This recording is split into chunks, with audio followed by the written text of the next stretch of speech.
自称是从2060年来的，叫做未来人 KFK 的时间旅行者，在2019年的时候，在中国大陆的豆瓣论坛里透露了大量未来40年的信息，其中的很多信息是超越甚至颠覆目前人类认知和世界观的。下面是他在豆瓣上的部分留言。 KFK 首先发帖：我从2060年过来，有问题可以问我。今天是来自2019年的第一天，也许某种意义上来说，我是时间里的穷游者。未来人出去旅游乘坐什么交通工具？科技发展并没有想象中那么遥不可及。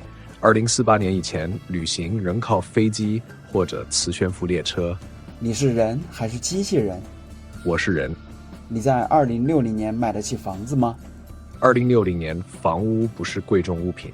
100块可以买什么？2060年的货币没有块。国家开始分配对象了吗？没有。地球各方面状态怎么样？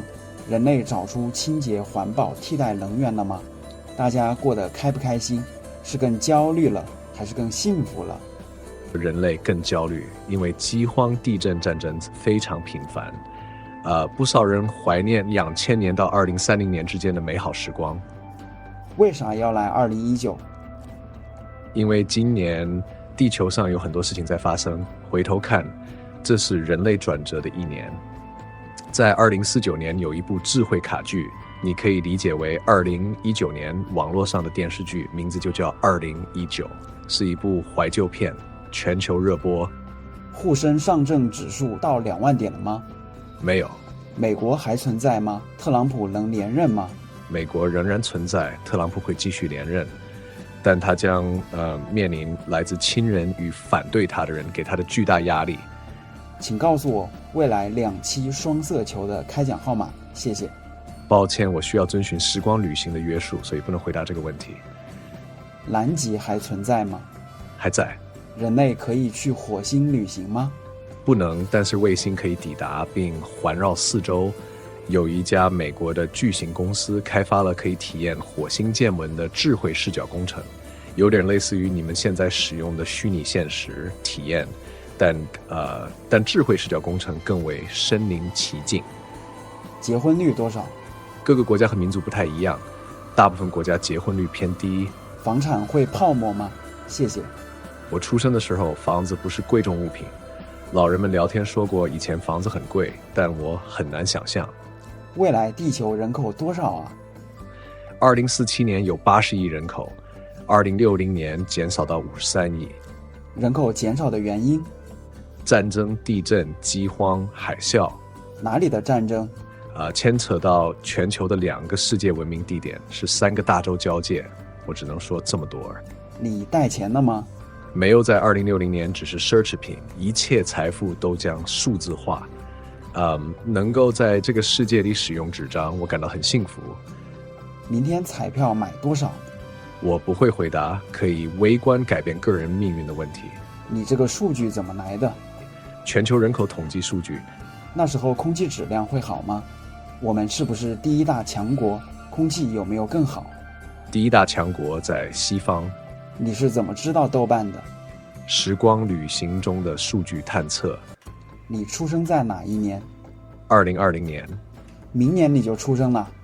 旅行的法则就是必须进入自己尚未出生的年代。我在2020年之前会离开这里。那时候人的平均寿命是多少？各个国家不一样，平均寿命最高的是澳大利亚。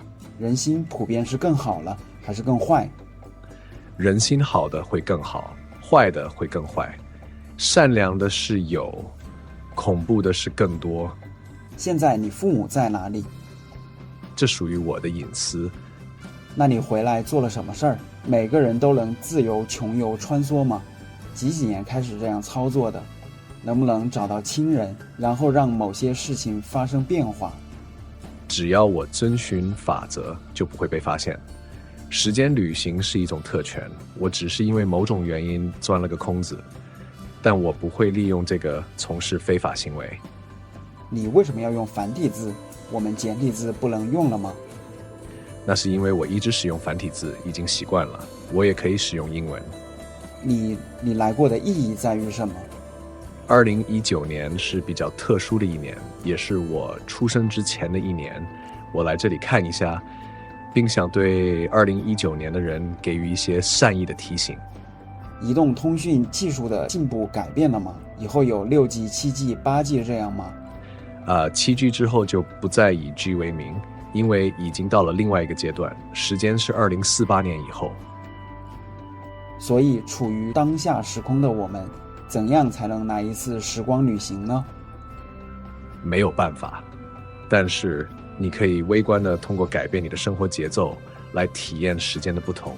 时间是一个相对的概念。万一在这边死了怎么办？我不会死亡，但我可能会被他们提前发现而被迫提早离开这里。你出生地在哪里？有和你一起的旅行者吗？据我所知，目前除了我合法渠道的只有2个曾经有过短暂的时光旅行，他们来自2075和2062的远东。交通费贵吗？房价不高了，那会什么最贵？人人都买得起房了。2060年的公共交通是免费的。日常比较昂贵的消费品是水果和牛奶，只有富有的人可以吃。房子是极速工具建造，除非特别富有的人定制，用木头作为原料。一般人可以申请建造自己的房屋，成本都很廉价。以后最新兴的行业是什么？2030年以后会是人工智能和跨行业的结合，就是精通人工智能开发与编程的各个行业。另外，游戏行业从2035年进入了另外一个阶段。我怎样才能找到你？不能找到。小康实现了吗？只停留于历史的一个词汇。为什么会加入豆瓣论坛？人类可以和机器人结婚吗？是否在全息旅行和全息游戏，就是说身临其境的虚拟世界，视觉、味觉、嗅觉全方位的体验。1. 数据分析。2. 有些国家在2048年之后通过了机器人结婚法案。3. 2035年开始出现第一款这样的游戏，在中国。所以海平面升高会导致很多沿海城市消失，是吗？还有炎热、地震导致的塌陷。在未来，哪些省份比较宜居？2030年以后的云南，2048年以后的贵州。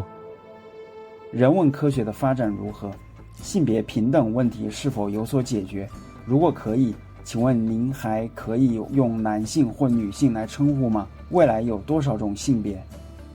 人们倾向于全球不同文化中找到共同理论，但仍然失败。在某些国家和地区，歧视女性仍然存在；在另一些地区，女性主义强盛，但也导致混乱。男性、女性的称呼并没有改变，因为机器人婚姻法，机器人也有性别之分。机器人贵吗？可以制作真人一样的吗？或者制定成我们想要的样子？2035年起，机器人广泛应用于交互游戏。2038年，强人工智能化、生产定制，需要取得复杂的授权和法律条文。在采购机器人中，少数人会这么做，大部分应用于家庭整理、学习、娱乐、安全。今年目前看来还不是所谓的多事之秋啊，能让今年特别引起你注意的，难道集中在下半年，或者其实是你的私人原因？下半年。什么时候机器人可以广泛应用？像手机一样，2038年以后。大清要完了吗？我通过数据分析后才理解，你这句话属于2019年才能明白的古语。我这里的数据结论是2048年。全球第一大品牌还是苹果吗？如果不是，在什么领域？苹果在我小时候就衰败了。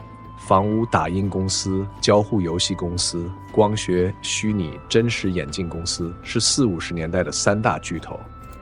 人类克服癌症了吗？癌症大体克服，但超级细菌无法克服。50年代给人类造成严重灾难。宗教还在吗？人类是否的确相信除科学以外，还存在其他目前不被认知的科学，比如风水、占卜、神学？宗教继续存在，人们转向研究自身与宇宙的关系。深圳到时候适合生存吗？2030年以后越来越不适合。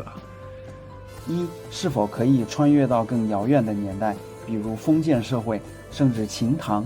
2. 你所在的时代最常见的犯罪行为有哪些？因为有了时间旅行的存在，是否已经无需很多证据？3. 除了目前的科学，还有哪些新兴科学？学校的教育是否有新的形式？高考还存在吗？还有100多个问题，我会在下周更新。如果您有任何不同的观点，欢迎在影片底下留言。非常感谢。